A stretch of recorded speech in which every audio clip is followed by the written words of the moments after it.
Yes. Mr. Robbins? Yes. Ms. Skelton? Yes. Okay, Mr. Pessoa Yes. and Mr. Jacoblin? Yes. Thank you. Yeah, you're okay. All right. Passes. No, we're going to. 8M, the Department of City Planning to present the VNNC a briefing on improvements to the Van Nuys Sepulveda Orange Line stations. The city planning to answer any questions and discuss how we can work together in a partnership to improve the transit needs of the Mid-Valley. Ladies and gentlemen, boys and girls, city planning. How long are we giving him? Thank you very much for the introduction. My name is Dave Belivo with the Department of City Planning, and thank you for allowing us a few minutes to talk about the land use planning efforts that we will be working on here over the next couple of years along the Orange Line. Before I begin, I would like to introduce a couple of team members that are going to be working with me on this effort. Laura Krawczyk, who's standing right behind me, and Andrew Jorgensen, who's sitting in the back. I'm going to quickly go over the program itself, the Transit Neighborhood Planning Program, give an overview, and then Laura will talk specifically about our effort along the Orange Line here in the Valley and some of the stations we're doing planning for. So we were funded by Metro. We were awarded 2 grants that totaled $7.6 million to work on transit-oriented district planning around stations, light rail planning stations throughout the city of Los Angeles. This program funds planning efforts to develop and adopt land use regulations that promote sustainable transit communities. The goals are to adopt new regulations that better support compact, walkable, mixed-use neighborhoods, functional, competitive job centers, enhance transit access and ridership, and transit stations that are well integrated with surrounding land uses. I just want to be clear here that we're with the Department of City Planning, not Metro, and whatever Metro is doing along the rail line that's their business. We're working on land use around the light rail station. So in the near future, they'll be doing some joint development efforts. One effort is near the Sepulveda station. So we're working closely with them to make sure that their effort is consistent with our efforts. As I mentioned, we were awarded 2 grants. With our first grant, we've been working on that for a couple of years now, the effort, and that is for some land use planning around the Expo, the extension of the Expo line station going out to Santa Monica, and also the Crenshaw light rail line, some stations around that light rail line that extends from Expo down to the LAX area. The second grant, we're starting work on that effort now, and that's focused on 3 light rail corridors, the Orange Line here in the Valley, and Laura will talk a little bit about that. The Purple Line extension in the mid-city, the Mid-Wilshire area of the city, and the downtown regional connector. What we're doing is looking at a half-mile radius around each of the stations that we're doing planning efforts on, and basically that's about a 10-minute walk, and that's just a starting point. It may expand or narrow depending on barriers such as freeways or other large barriers that are hard to get around. The objectives are to encourage compact land use and decrease sprawl consistent with our general plan framework of the city, and to focus development around or near transit stations or regional centers in the city and downtown Los Angeles. We want to increase and improve public space, improve the design of buildings, which is we hear a lot of that around the city, and how the buildings interact with the streets. Create land use patterns that make it easier to get around via different modes, whether that's with your car, whether it's walking, whether it's transit, whether it's bicycling, and implement transit supportive parking measures. So the tools that we'll be using include zoning and other land use regulations, and we'll try to require, or we're definitely going to look into requiring public benefits for certain types of development, and so that the community gets something back if certain types of development occur. Better urban design standards so that buildings just look nicer in general.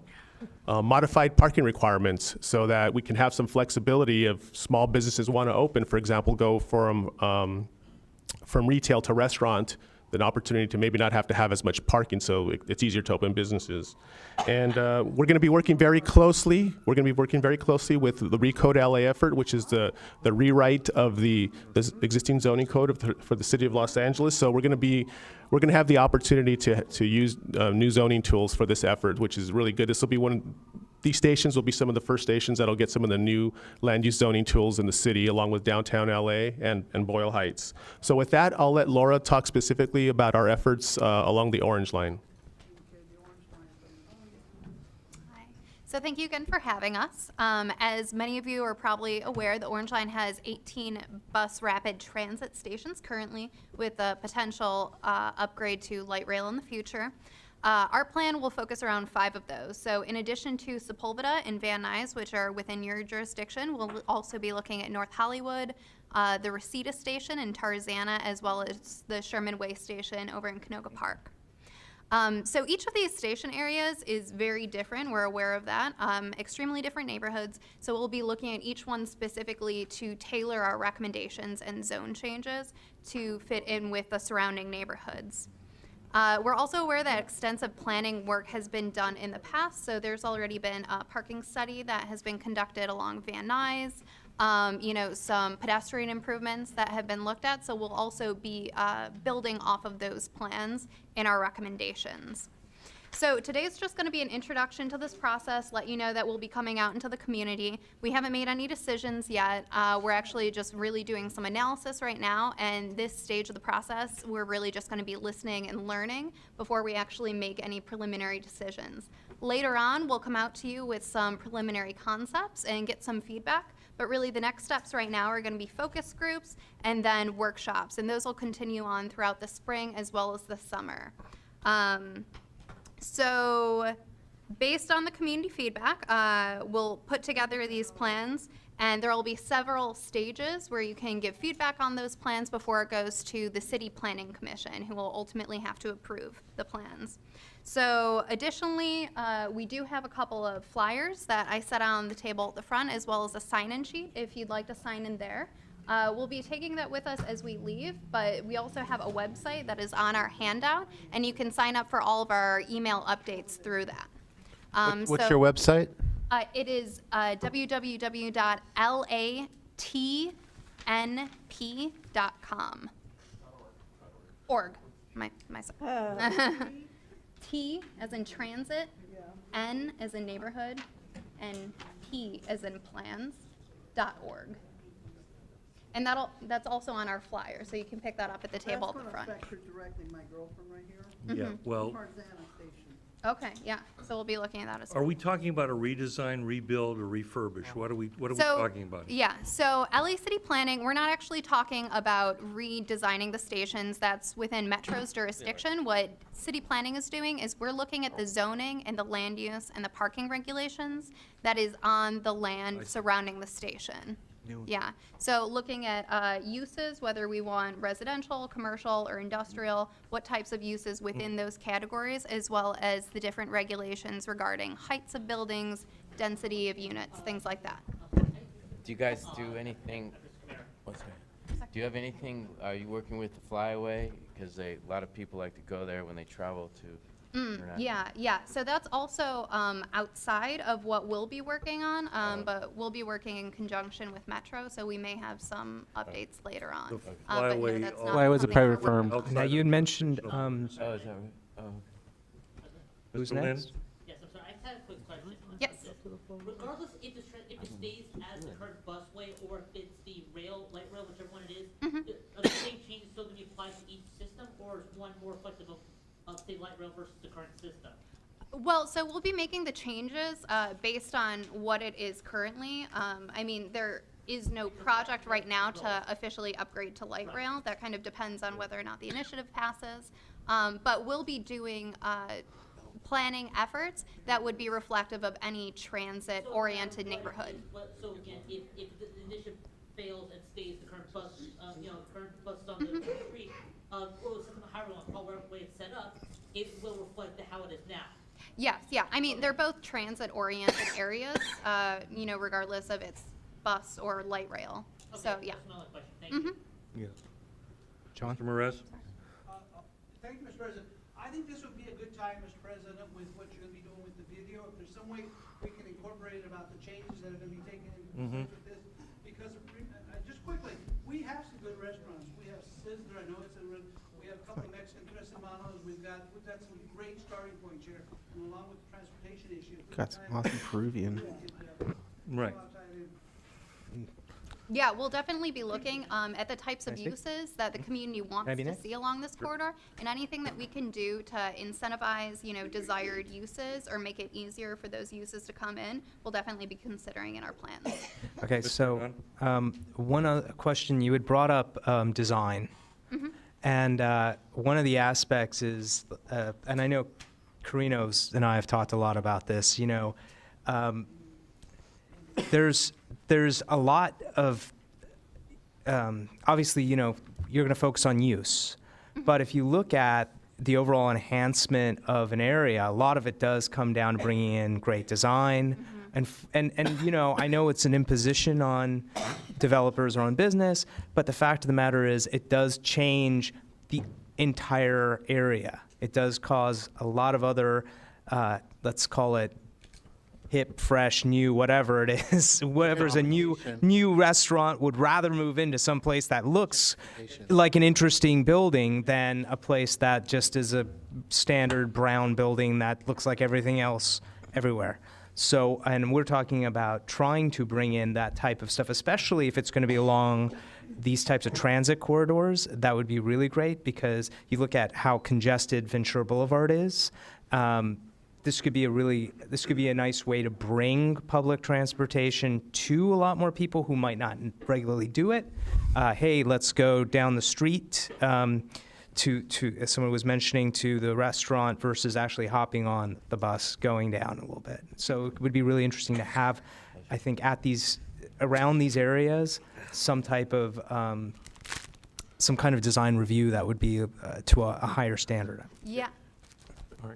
Just really quick, our experience has been in the past that if you have rules that everybody knows up front are the rules, whether it's in the community, the elected officials, developers, as long as you know the rules up front, it's a lot easier than if you try to bargain and negotiate, design changes throughout the process, which is very difficult. You're on the land use committee, and it's very difficult. So what we're trying to do is have those rules established up front. So, and that would include the urban design that you're talking about. The fewer the variance, the easier the project goes. Correct. All right. Well, and I would also add, so we'll actually be using the new zoning code that the city is creating right now. So they're going to be piloting that in downtown. They're going to be the first to apply it, but we'll be applying it at these station areas. And so with that zoning code, we'll actually be able to dictate certain aspects of the form. So like how frequent, how much window area you need to require on the facade of your building, or to have entrances, those things that make it more friendly to pedestrians to walk down the street.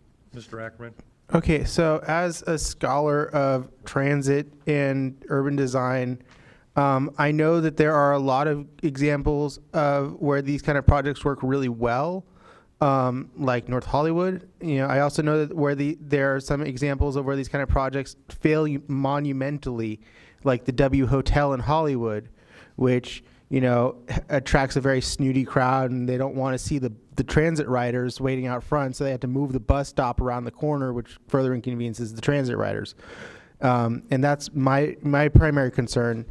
As someone who moved to Van Nuys for transit access, amongst many other things, that if we do bring in housing, that we have a high proportion, like 25% mixed big A and small A affordable housing, because we can't, the problem with transit-oriented development that we've seen is that if it's intended to attract hipsters, only, it just really backfires and screws up the whole community and displaces a lot of people.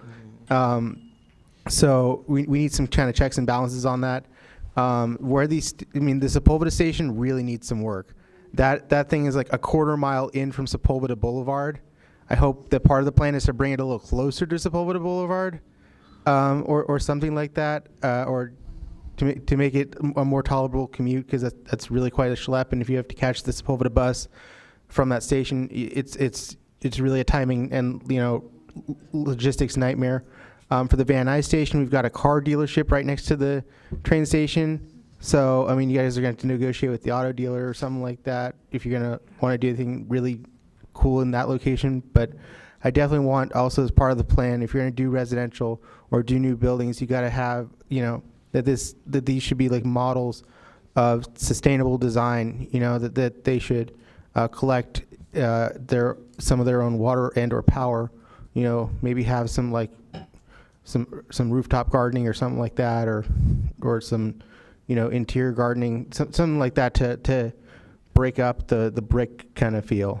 Okay, don't forget, again, this is about parking and ease of access. It has nothing to do with design.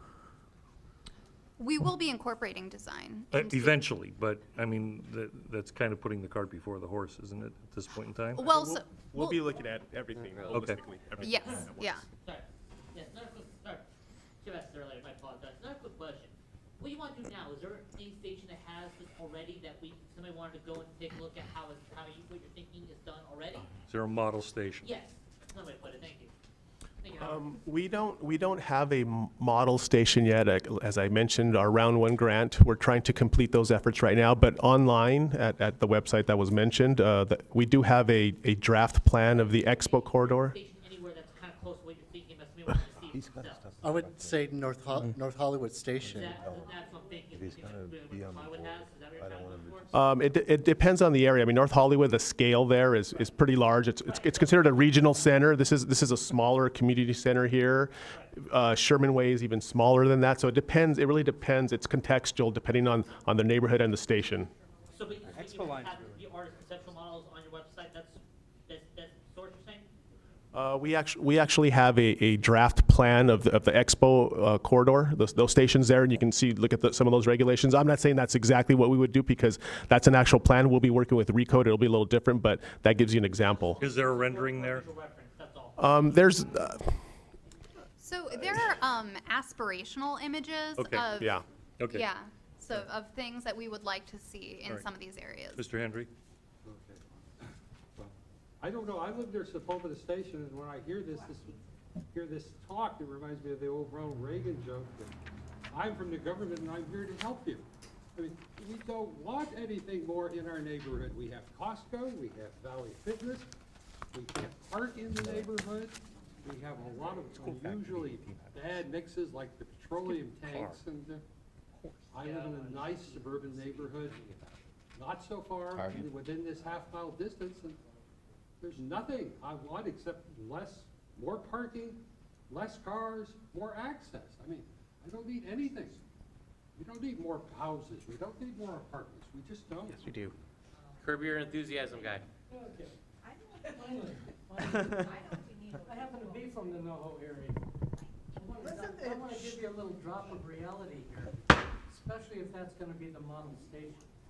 First of all, since that opened up, and almost immediately after it opened up, and it is a major substation, crime went up about 3 times.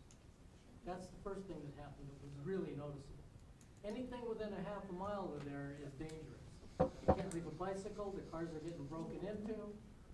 But you already had your stations. But what you want to do is you want to use that as an example. I suggest that people open their eyes and look at that area, because the vacancy rate of all the empty lots and all the buildings that you see there where they got nice paint jobs, and many of them are brand new, they're right next to empty lots. The Academy was gonna be the cornerstone of NoHo Arts District. By the way, we can't find an artist. There are none, except the theater. And what happened is, the Academy never worked, but then they were gonna build a Hewlett Packard on the other corner. That went vacant. If you look inside, there's nobody in the stores. If you look at the signs on the outside, it's all for rent, for lease, or for sale. If it isn't just an overgrown empty lot with weeds. So that's what you're looking at there, and if you go there in the morning, you'll see everybody getting on the subway. Nobody's getting off there except to cross the street and go farther on the orange line. Count the people that are going into the arts district or going into the offices. It isn't happening. And now you want to duplicate that. All right. No. You know what? As much as we'd like to continue the talk on this, Everybody can One talk as far second. as they want to, but I- I just want to finish up with one little thing. People talking about the light rail. One little comment on that. There was rail there before, but it wasn't mass transit. It was basically freight trains 3 times a day. Do you want a train crossing all these intersections across the valley every 6 minutes? The barriers will come down, the traffic will never get. Jacob, I got this. Yeah, we dedicated 10 minutes to the conversation, we've gone 45. All right, good call. So, we've got to cut it off at some point. All right. We have to cut it off. Thank you for your presentation. You did say you're gonna have some public meetings so people can Workshop. provide more Absolutely. feedback. Yes. This So is, I would encourage everybody in the room to attend those, to provide feedback. indeed, indeed. Yes, you can sign up on the sheet or on our website. But for all of our events, we'll also be publicizing them through the neighborhood council, online, through other forums. So you'll be able to find out about all of those and how to give input. One question, how much do you want the Van Nuys Neighborhood Council to be involved with this? You know, it's up to you guys. It's really, we want as much involvement as possible, and, you know, we want to hear from the stakeholders. That's how I think we can get a better plan that way. Okay, Absolutely. thank you. All right. You had a young man with his hands up asking a Yeah. So I commute through that area quite a bit and train and ride my bike. There's not too many businesses, but there's a lot of like massive sanitation issues with like parking, like just park trailers and stuff like that. And throughout the past year that I've moved back to Van Nuys, sometimes the lights are not even fixed. They're damaged. There's people sleeping on the parkway. I mean the bikeway and everything. And there's people out there late at night. There's been fires on the Orange Line. On the metro On the property, metro, yeah, and just around that area, there's just massive traffic and just parking issues. I mean, most of the people ride their bikes through there, but you see less and less people walking their dogs or riding their bikes day in and day out. And All right. right now, to this day, like there's not too many people doing that. All right. They're scared to go through the whole section. We got it. All right. Again, this is something that can be brought up in public comment when you want to talk to the forums that you guys are creating. They're going to have plenty of meetings. You'll be notified. Look at our website, vnnc.org. We'll have plenty of information dealing with it. Yeah. All right, moving on. Thank you guys very much. Thank you very much.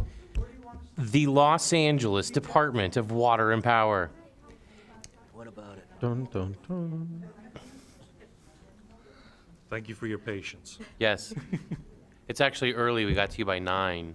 Yeah, I wasn't joking when I told you we stay here till 1. it's kind of a miracle. We're a very special council. All right. Yes, we are the water system, but. Oh, I want to put out the door. Believe me. Where do I